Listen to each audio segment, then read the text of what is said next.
is Dr. Denise Ejoh, the CEO of Common Cancer Foundation. I would like to welcome you to our Common Cancer Foundation page. Our goal is to create an awareness of the challenges, support and guidance experienced in managing cancer care for sufferers, family, carers and friends. To engage with us, don't forget to subscribe to our channel. Click our notification bell. Thank you so much, Denise, for joining us Again, we must and also from Port Harcourt we have joining us an oncologist, Dr. Biyi Olusegun. Good morning and welcome to you, Dr. Olusegun.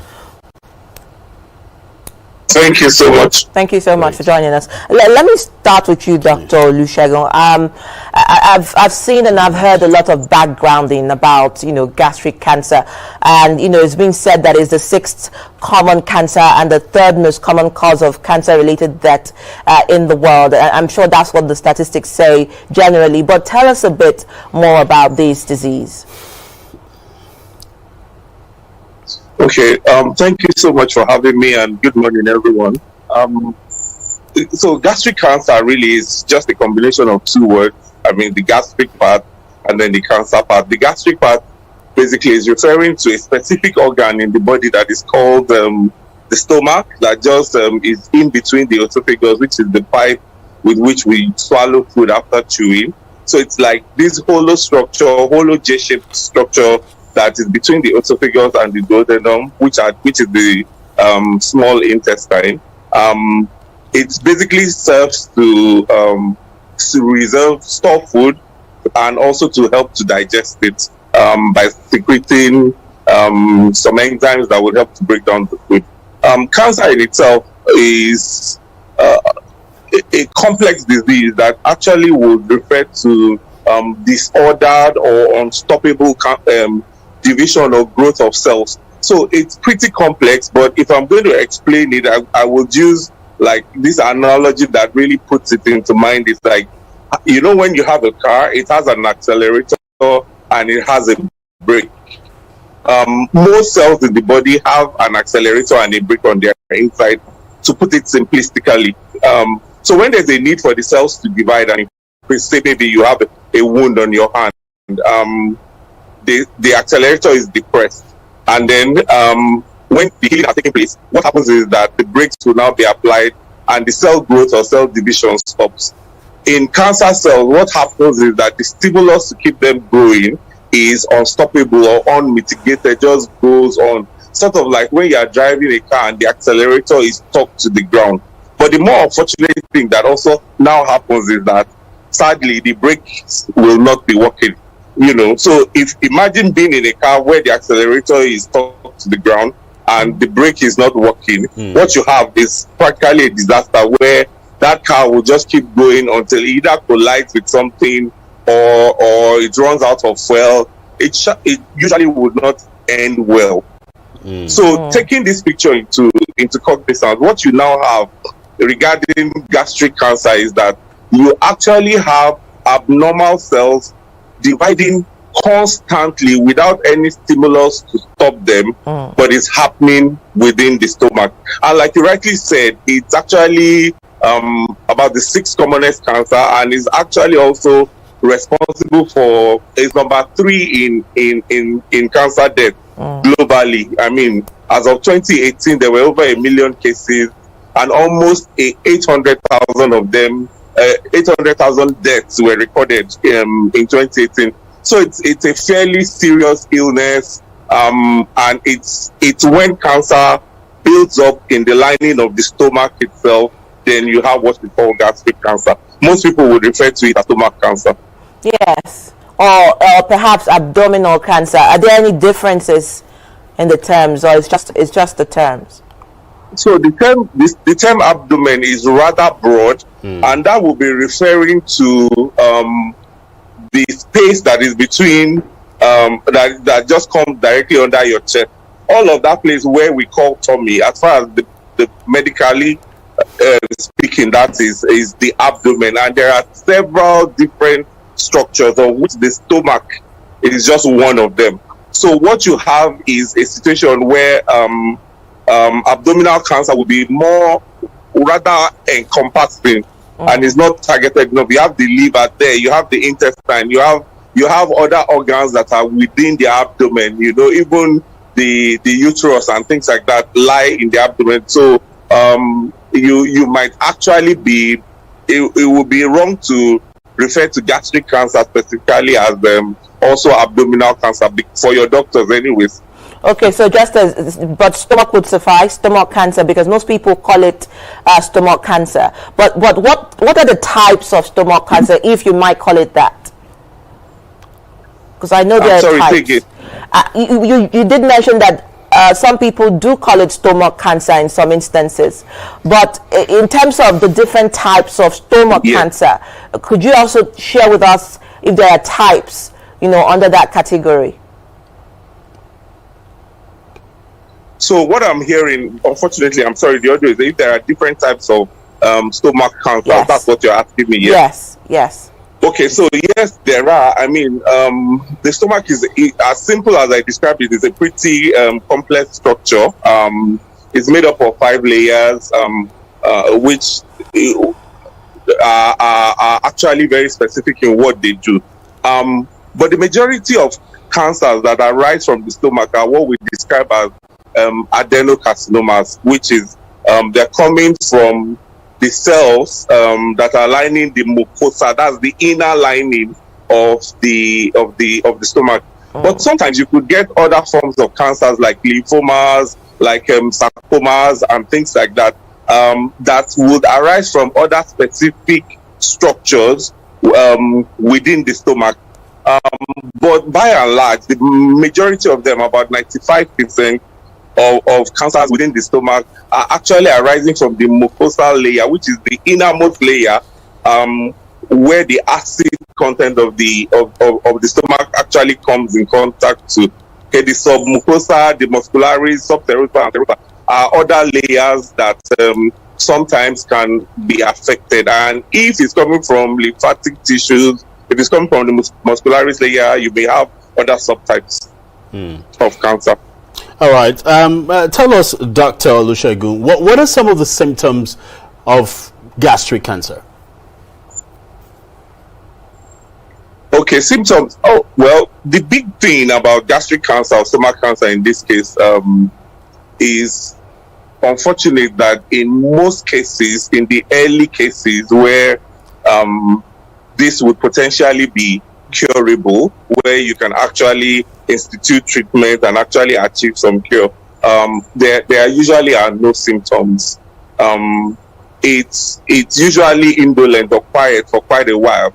But as the disease advances, you get to start to have some other types of or some other symptoms, sort of like a feeling of fullness in your tummy. You might have some discomfort every time you eat. As the disease progresses, you might have some mild pain. Sometimes some patients experience belching. There's this overall sense of discomfort. And even as the disease begins to progress more and more, some people will come down with features of weight loss. They're having weight loss because they're not eating well. And then the cancer, as it grows, is contending and also mopping up a lot of nutrition from them. So weight loss and weakness, because when patients have stomach cancer, they tend to bleed into the stomach, and as they bleed, they're losing blood steadily. And sometimes even when they come to the hospital, they just keep saying, "Oh, I'm weak, I don't feel my usual vitality, I don't feel my usual strength." And that's because they've been bleeding slowly and steadily and losing a lot of blood into the GIT that will be passing out, and this can actually result in their stools being very dark, what we would refer to as melanal stool. And so every time they go to empty their bowel, they get up and they notice that there's a very dark coloration, unlike the healthy brown it should be. It's rather dark, looking like, and to us it means that there's some altered blood in that. And if gastric cancer keeps on progressing, the pain actually can become worse, such that the patients will actually present with severe stomach pain, they are so totally distressed by the level of pain they have. Further progress, I mean, as the cancer progresses, we have one of the major challenges with cancer is its ability to leave where it started from and spread to other areas. So what you're going to get is a situation where they start to present with symptoms of the disease having gone to some other places in their body. So they may present with yellow discoloration of the eye, which we refer to as jaundice. Around the stomach are so many important structures: the liver, the spleen, the pancreas. They are just very closely related to it.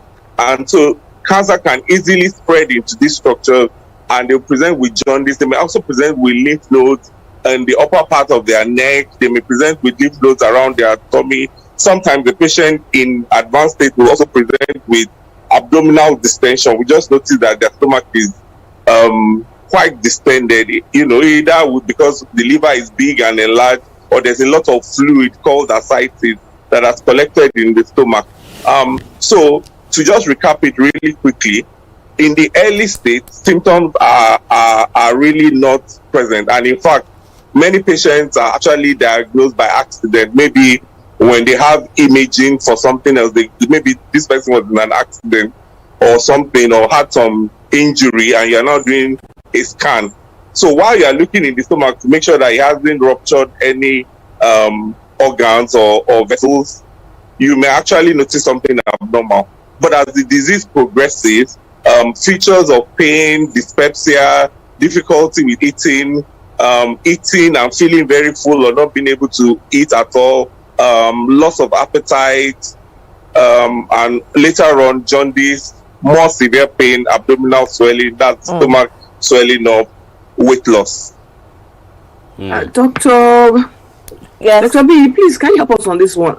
The treatment options, because one of the things that I hear, and it has come up as very interesting, maybe because I've somehow studied this cancer now a bit. I'm not a doctor, I'm not a medic, but the treatment options, what is specific? Can you give us generally what they are, and what are the specific ones that can help? Where you are in cancer determines what level of treatment. Right. Okay. And then, what are the screening modalities that can help us not to get gastric cancer? Okay.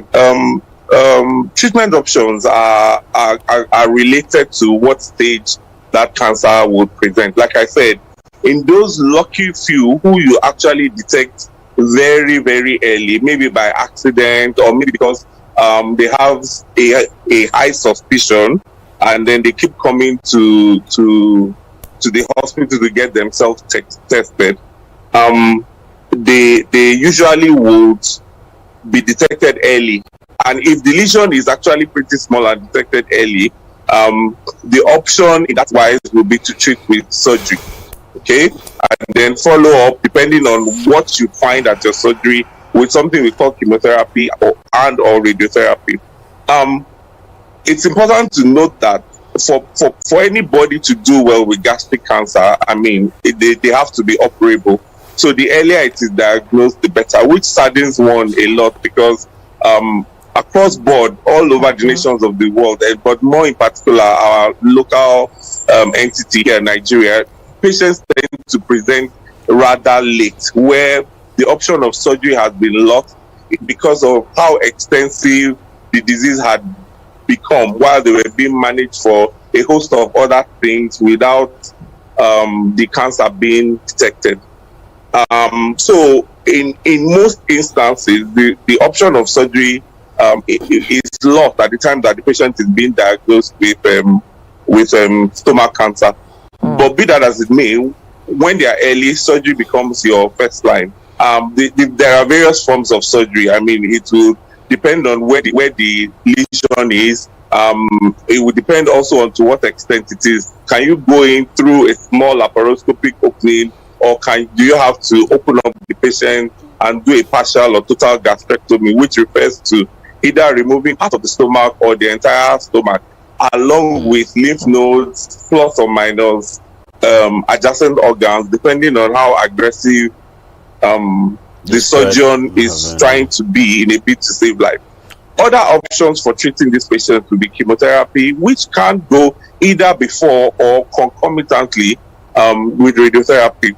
Now, the role of chemotherapy basically is in trying to make sure that you actually improve survival for some of these patients. And it's a beautiful thing because in some selected patients, even though they present with fairly late illnesses, when you give them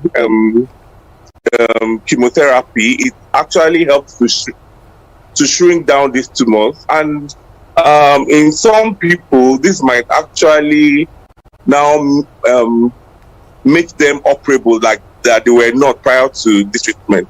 So, but a number of times, surgeons' treatment would include giving chemotherapy and radiotherapy either immediately before surgery to shrink down the tumor. Sometimes we even give radiotherapy in the course of the surgery. It's called intraoperative radiotherapy, which has been shown to improve the outcome. So treatment options: chemotherapy, surgery, chemotherapy, and radiotherapy. And of course, you also have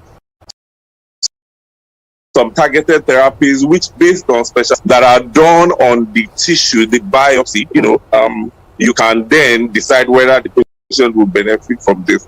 The sad fact remains that a large number of gastric cancer patients will come back with recurrences and would require further treatment, despite an initial attempt to get them cured of the disease. You asked a second question.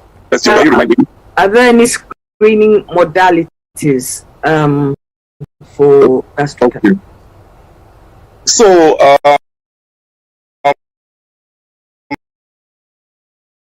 in as much as it's fairly common, most standardized screening procedures presently, now no routine screening tests for patients with gastric cancer. But however, having said that, it's because it just doesn't seem cost effective to keep screening everyone who has symptoms, because quite a number of people who have the symptoms I mentioned above, early satiety, the fullness, the indigestion, difficulty swallowing, some of them will just have peptic ulcers and can be treated and they will get better.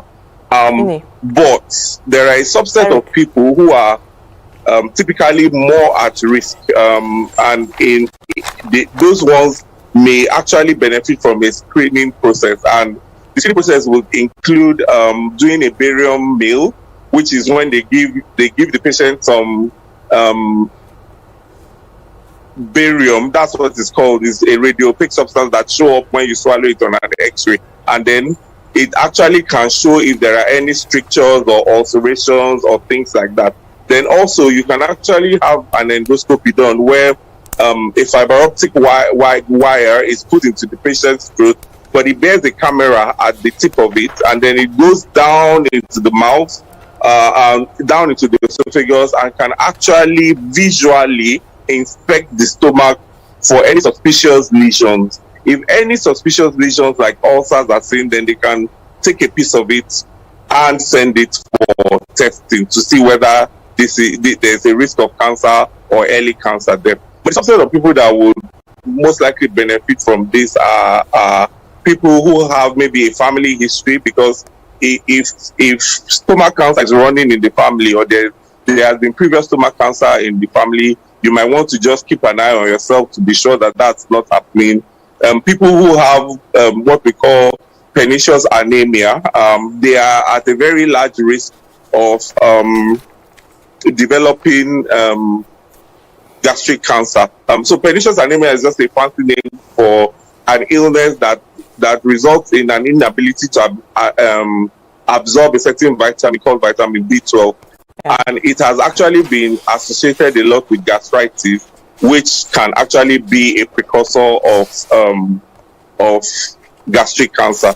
So older people too, because one of the risk factors, which I'm not certain we talked about, would be age. The older you get, the more likely you are to develop gastric cancer. So if someone is old, has a history of smoking, maybe even if they have pernicious anemia or they've had previous gastric surgery, or they are old and suddenly develop new onset abdominal pain, it might be important to actually screen those by using upper GI endoscopy to evaluate them and decide if they have cancer. The whole purpose of screening is to be able to catch the cancer at a stage where it can still be completely treatable, either by surgical excision or whatever other modalities of treatment are applicable. All right, Dr. Biyi, before we go, because you mentioned different types of treatment, you talked about chemotherapy, you talked about, radiography. There is a one that is called immunotherapy. Immunotherapy, and a lot of people talk about it, especially those who talk about the use of medicines to help, one's own body, to build on its immune system. Could you talk to us a bit about that as well? Yes, so I mentioned some specialized treatments that would be available based on specific testings that are done. There are several molecular markers that we can actually look out for to see. Now, the level we're at now in medicine is we're moving on to a place where we can drive the immune system to actually help you to fight cancer. So these drugs are called immunotherapy, and there are quite a wide range of them. What happens is that when you've done specific tests to molecular markers to ensure that this patient will benefit from this drug, then they are introduced, and they sort of like amplify. You must remember that the role of the immune system is to like act as a surveillance over the body to ensure that anything that is going bad is mopped up. So ideally in cancer, what would happen is that when cells are becoming a little bit malignant or are changing from being normal into a cancerous cell, the immune system comes in and then mops them up. It's called apoptosis, where they kill these cells so that they don't go on to become cancerous and actually start to propagate themselves.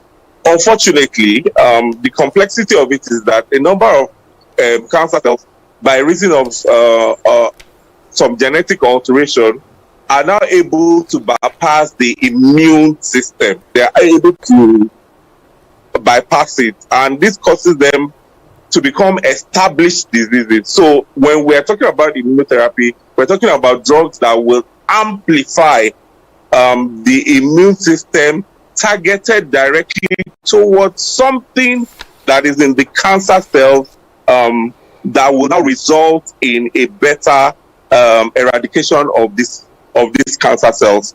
So immunotherapy is a fantastic weapon that we have now in medicine.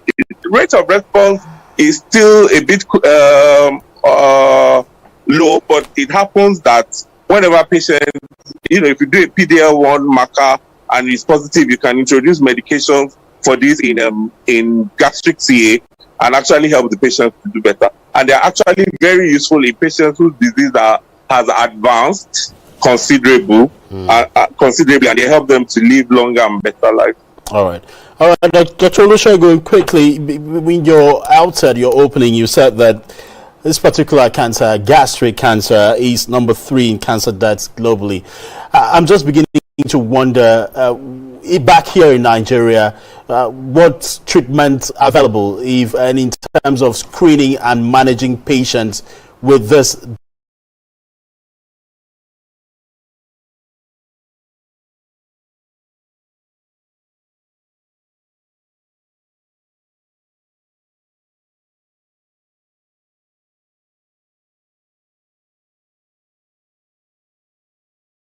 disease, and what are the chances? Fighting every day and things keep getting better.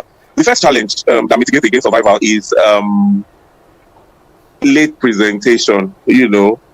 Unfortunately, like I said earlier, the symptoms, what would happen to a patient who is developing cancer is that gastric cancer is, they will start to feel some discomfort after a while, in their body. And unfortunately, a number of times it mimics and masks itself as ulcers. So whenever they go to any hospital, they're diagnosed with ulcers and they're treated for a long time. most of the time, by the time they are getting diagnosed, the disease has gone far. But whenever they present in the hospitals, there are abundant opportunities. I mean, we have excellent surgeons in most of the hospitals in the country who are probably going to be able to do surgery if it is available. Endoscopy screening is something that is available in quite a number of centers. Can we do more? Yes, it's important. Can the cost of some of these testings also come down? I mean, I know, as I'm aware, maybe sometimes upper GI endoscopy may cost as much as 80,000, 60,000, 70,000, which may be out of reach of the average Nigerian. So this may be some problem in diagnosing and catching disease early, and of course, it will also translate into poor survival. For setting, radiotherapy is something that is still not adequate in our country. It's actually far from being adequate because we don't have enough machines at all. And even in centers that have machines, these machines are not working half of the time in many places. And that kind of like deprives people. For instance, the patient in Port Harcourt having to travel all the way to Zaria or Sokoto or Abuja just to be able to access radiotherapy that they need. It makes it difficult. I'm aware that there's a concerted effort that is being done to ensure that treatment facilities, diagnostic facilities are upgraded within the country. But I believe that we should do more of action and less of talking, because by now we should have access, global access for all of our patients. They are constantly improving. I mean, NHIS is adding up on more drugs. We're finding out there's a cancer fund that is available for indigent patients. Work is being done. Slow, steady progress is happening, but it's maybe a bit too slow, and we need to move at a faster rate to ensure that people can get access to treatment, to diagnosis that will help them. Yes. Thank you. We're about to run out of time, but just a very quick one. Thank you very much for coming on to talk to us about gastric cancer. And actually, can you share some, for those of you watching us anywhere, we want to thank you all for this. And it's on again in 2 weeks' time. I think we're going to be talking about cancer and HIV. So we look forward to that. On a very big note, thank you to AIT for giving us the space to be able to talk about cancer in this time where cancer is real. Thank you, Dr. B, for coming on. Thank you to the presenters. We really appreciate your time. Thank you, Dr. Denise, for joining us on our show as well. You can reach us on Commode Cancer Foundation, any of our pages. If you have any questions or you need any help or you're seeking support somewhere, just look for us on the Commode Cancer Foundation. All right. Thank you. Thank you.